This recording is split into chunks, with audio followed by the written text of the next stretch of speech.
to you all. In the previous lectures, we have covered SR and JK flip-flop. We have talked about their limitations and the purpose, why we have talked about D flip-flop, why we have talked about SR flip-flop, why we have added a clock in the latch. We have covered all these important things in the previous lectures. Today we are going to continue our discussion regarding the flip-flops, and we'll talk about another kind of very important flip-flop, that is your JK flip-flop. Okay, so if you remember, in the D flip-flop we have discussed that we were not able to get those input combinations itself.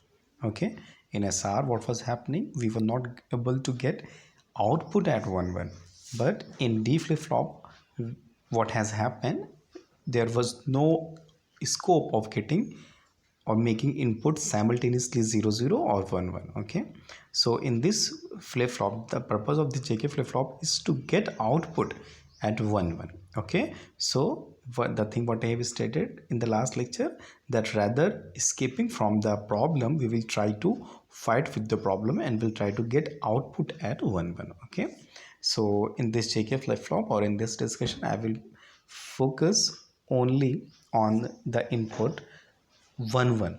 Okay, because for rest of the inputs, rest all the things will remain as it is. Like for 0 0, your output won't change, as in the case of SR flip-flop. At 0 1, your output will reset to 0. At 1 0, your output will be set to 1. These things will remain same as in the case of SR flip-flop. The only changes will occur at 1 1. Okay, in SR flip-flop we were not able to get any output at or that was indeterminate, better to say indeterminate, or our output was indeterminate, but in JK flip-flop we will be getting output. Okay, now let's see how. So on the screen we have got SR flip-flop itself. We will make some changes in SR flip-flop and first we'll convert it into JK. Please mind the steps what I am following. That's very easy. How to convert SR into JK? See, I have extended my output lines and I'm going to make cross connections from these output lines to the input. See, okay, and please mind that I am connecting the diagonal outputs with the main diagonal input and outputs. Okay, similarly here also. That's all. This has become your JK flip-flop. The inputs are JK and outputs are Q and Q bar. So this is your JK flip-flop. Now let's see how will you get output at 1 1. Okay, so see here I have taken Q and Q bar as 1 0. Why? Because in order to understand this or to understood the operation of this flip-flop, we need to know about all the inputs of this JK flip-flop. Okay, and the inputs what we are giving to these NAND gates are including the output of this flip-flop, and the output of flip-flop can either be 0 or 1, so you can go with any of the possible combinations. Okay, either you can go with 0 or you can go with 1. So I am taking Q as 1. Okay, so now this one is connected. Let me name these. Let's say this is your first, this is your second, this is your third, and this is your fourth flip-flop. That will help you in addressing them. Okay, so now the input of first NAND gate. Okay, let's first comment about the input of first NAND gate. What it is, J, I have to consider these as 1 1 because for rest of them we don't have any problem. Okay, so J is 1, and from this fourth output of fourth NAND gate is connected to the input of first NAND gate. So from here we are getting 0. Okay, and clock is always to be considered as 1. I have told to you why, because if clock is 0 there won't be any change in the output, so there is no reason of discussing that. Okay, so I have considered clock is 1. So the input combination of this first NAND gate has become 0 1 1, and you must be remembering that if any input of NAND gate is 0, its output will be 1. So the output of first NAND gate will become 1. Now let's talk about second NAND gate. What are the inputs? In this case, clock is 1, K is 1, and we are getting 1 as well from the output also.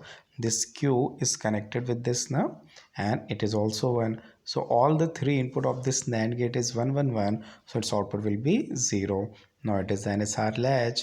If it is SR latch, or you can go as we have started, like one input of the fourth NAND gate is 0, its output will become 1. See, its output has become 1. Now this 1 will travel through this, and now both the input of this third NAND gate is 1 1, so its output will be 0. See, this is how we have got output at 1 1 also. Okay, so this is how we can resolve that problem that was occurring in the case of SR flip-flop. But still, there is something important to observe. As we have connected the output back to the input, so now the changes what we have made, that will travel through again, because they are still connected. So this 0 will again come to the input of second flip-flop, and this 1 will again travel and will arrive at the input of first flip-flop, sorry, first NAND gate. If I have said flip-flop, that was a mistake. NAND gate, okay, first NAND gate and second NAND gate. So again this will change the, see, now I have shown that. See, now this 0 will travel through this, or the value of q has become 0 now. So this 0 will travel through this, and this will arrive at the input of second NAND gate. So if one input of this second NAND gate has become 0, so its output will become 1. Okay, and the input of the first NAND gate, these all has become 1 1 1, so its output will become 0. So now what is the scenario? One input of third NAND gate is 0, so its output will be 1, and both the input of fourth NAND gate is 1 1, so its output will be 0. So how long this thing will repeat itself? For understanding this, I mean, just telling you, this will be, I mean, these changes will continue as long as you are getting you are giving a active clock, okay, or the clock is active. Okay, so for understanding these things in a better way, let's have a waveform representation of these things. Okay, so first I have drawn a clock, and I have considered that both my inputs are 1 1, or JK are 1 1 1, and I'm going to observe my output for this scenario or this case. Okay, here I have drawn the clock. These are two different levels of the clock. If the level of clock is 0, any changes won't affect the output. If the level of clock is 1, changes will affect the output. We have discussed that. Okay, now let's say initially my output was set to 1. Okay, and my clock is 0. So as long as clock is 0, your output will remain to 1. Okay, whatever changes you are making in input, that won't affect the output. Okay, because clock is disabled, so your output will remain to 1 only. Okay, but now you are giving your clock, your clock is becoming 1. So if clock is becoming 1 and J and K both are 1 1, so previously we have seen that your output was continuously changing from 0 to 1, 0 to 1, 0 to 1. So these changes will take place by the time your clock is high. See, as long as your clock was high, your output has changed from 0 1 0 1 0 1 0 1 0 1. Okay, so what is this actually? Here also we are not getting any finite output. See, at the end of clock pulse, we are not sure what is my output. That may be either 0 or 1. I mean, as if there is a race between 0 and 1. Na? And the output will be decided by the fact that who has won the race. If 0 has won the race, your output will become 0. If 1 has won the race, your output will become 1.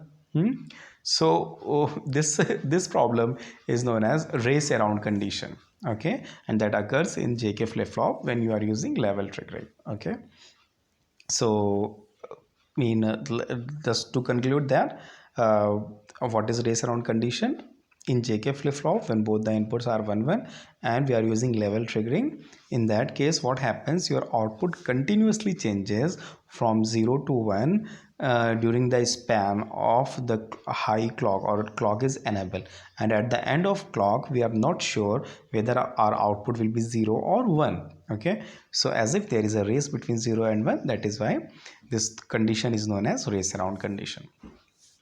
So what may be a possible solution to that, this race around condition? So for that, what we can do, we can simply reduce the time period.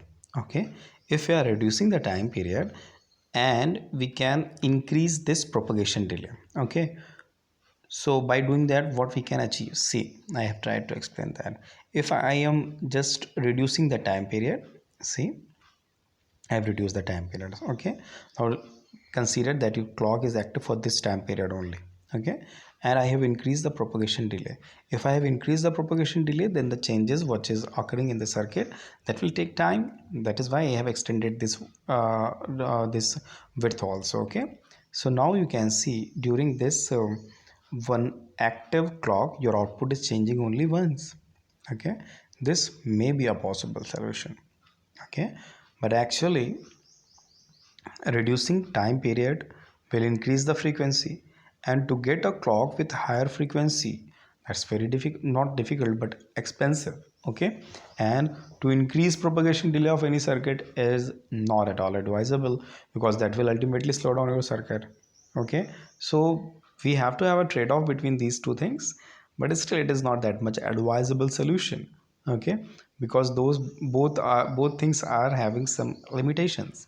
We can't go with a very high clock, or the clock with a very high frequency, and we can't reduce the propagation, we can't increase the propagation delay. Okay, so ultimately what to do? Okay, so we'll address these issue, what to do or how to resolve this race around condition. uh, I mean or the how to get the final solution of this race around condition. We'll try to cover this in the next lecture. Okay, that's all for the day. Thank you very much.